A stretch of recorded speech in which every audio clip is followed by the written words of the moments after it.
A lei que rege esse mecanismo de transporte de calor, conhecido como condução, é uma lei conhecida como Lei de Fourier. A partir dela, nós podemos determinar uma equação que nos permite prever a temperatura como função das coordenadas x, y, z e t. Ora, não é o caso de escrever a equação do calor, da condução de calor, porque aí já estou entrando em um domínio já da física matemática, né?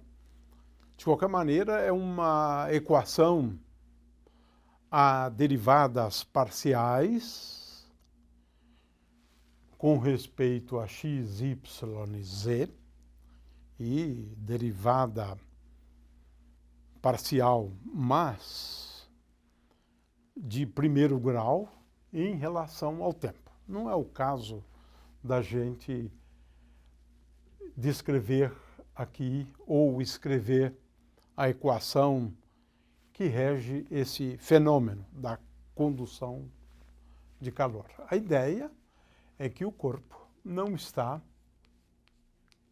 à mesma temperatura, a temperatura depende de cada ponto e depende, eventualmente, do tempo. Ora, uma das grandezas importantes nessa equação, ou para se começar a deduzir a equação, é o gradiente de temperaturas, que nós já definimos agora há pouco. O gradiente de temperatura é igual a dt dx i mais dt dy j mais dt dz vezes k. Para simplificar, imaginemos, como é o caso de uma barra, que a temperatura dependa só de x. Ora, e eventualmente do tempo.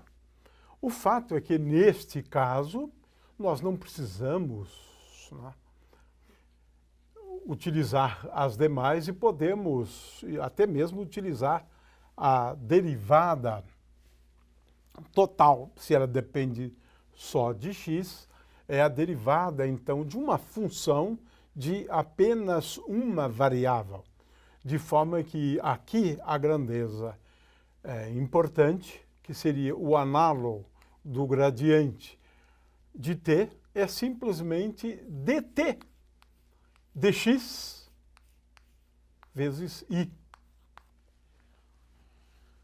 Ora, é claro que agora nós estamos falando do gradiente de temperatura e, por ser um caso unidimensional, esse gradiente só tem a componente, digamos, x. Aqui tem o versor i.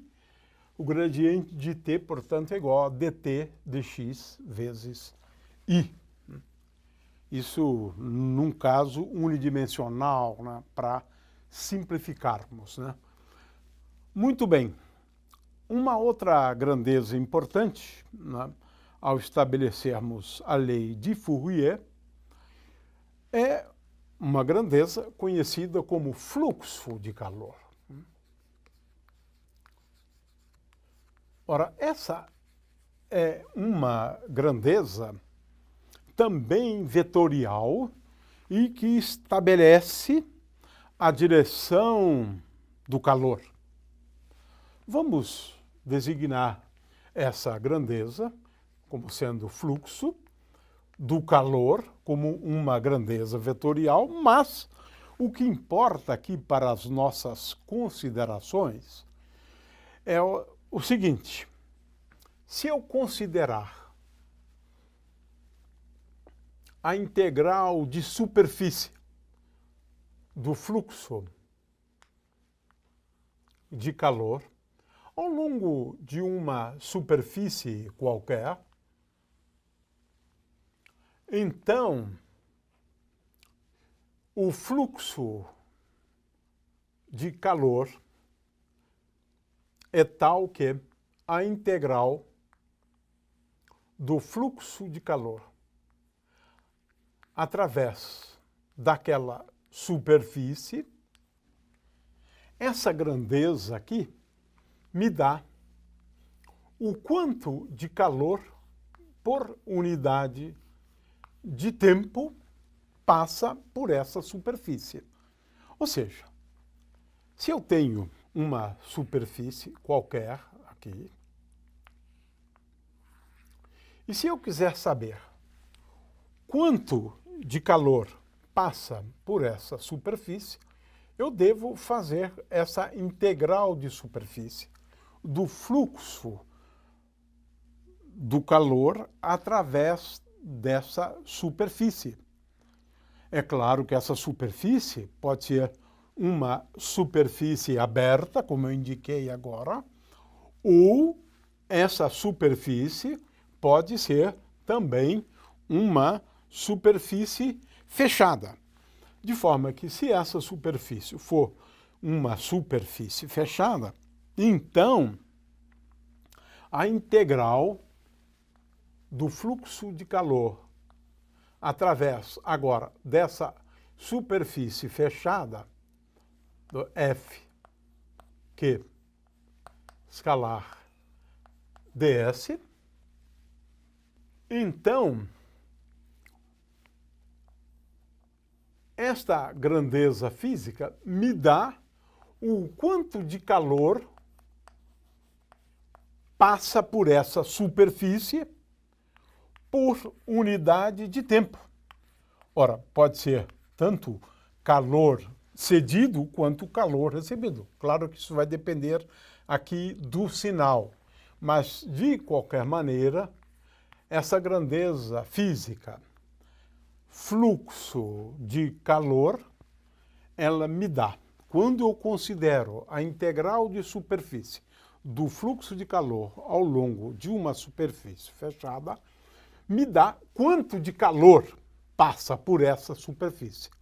Se ela for uma superfície aberta, vale também a mesma interpretação. Ela me dá quanto de calor por unidade de tempo passa por essa superfície. De forma que aqui temos, então, dois conceitos, né? O fluxo de calor e o gradiente de temperatura. Ora, a lei fundamental do mecanismo de condução estabelece, esta aqui é a lei de Fourier, estabelece uma relação simples, linear, entre o fluxo de calor e, consequentemente, o fluxo do calor, agora interpretado como um campo vetorial, né? Porque o fluxo desse campo através de uma superfície me dá quanto de calor passa por aquela superfície por unidade de tempo. Portanto, a lei de Fourier estabelece uma relação entre o fluxo de calor e o gradiente da temperatura. Essa é a lei básica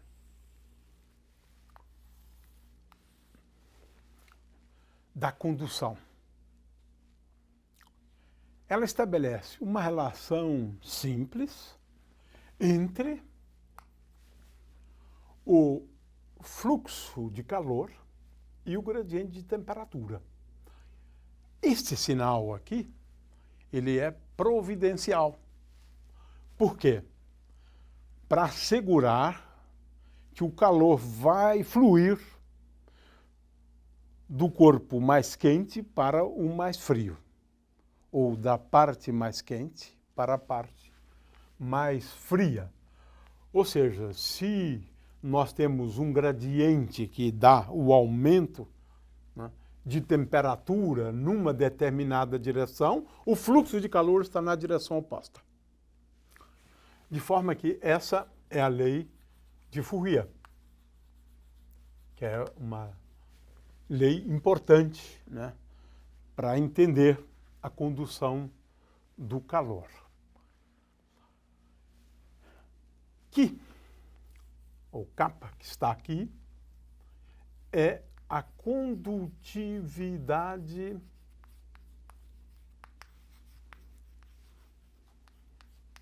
térmica do material. E essa é uma característica do material, de forma que cada material ele é caracterizado por um valor diferente da condutividade térmica. No texto, temos aí uma relação de valores de condutividades térmicas. Mas o fato é que a condutividade térmica é uma constante do material, é uma constante importantíssima do material. De forma que a lei básica em relação à condução do calor é esta, que estabelece uma relação linear entre o fluxo de calor e a variação de temperatura, de forma que, em princípio, pelo menos no caso unidimensional, a gente poderia escrever esta lei da seguinte forma, né, admitindo propagação só ao longo do eixo x, né? Neste caso, Fq pode ser escrito apenas como dq dt 1 dividido por A. A é a área da seção transversal ali.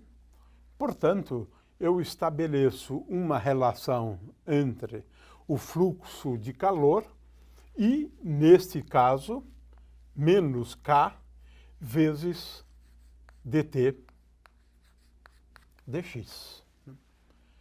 Ora,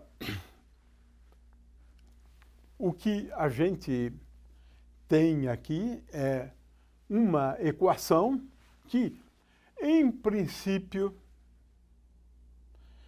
vai me levar a uma equação que me permita determinar a temperatura como função de x, y, z e t. E essa equação é a equação básica, uma equação diferencial, nós não vamos escrevê-la aqui. Apenas introduzimos o conceito de condutividade térmica e, claro, fluxo de calor, gradiente de temperatura e assim por diante, que são conceitos muito importantes na condução do calor.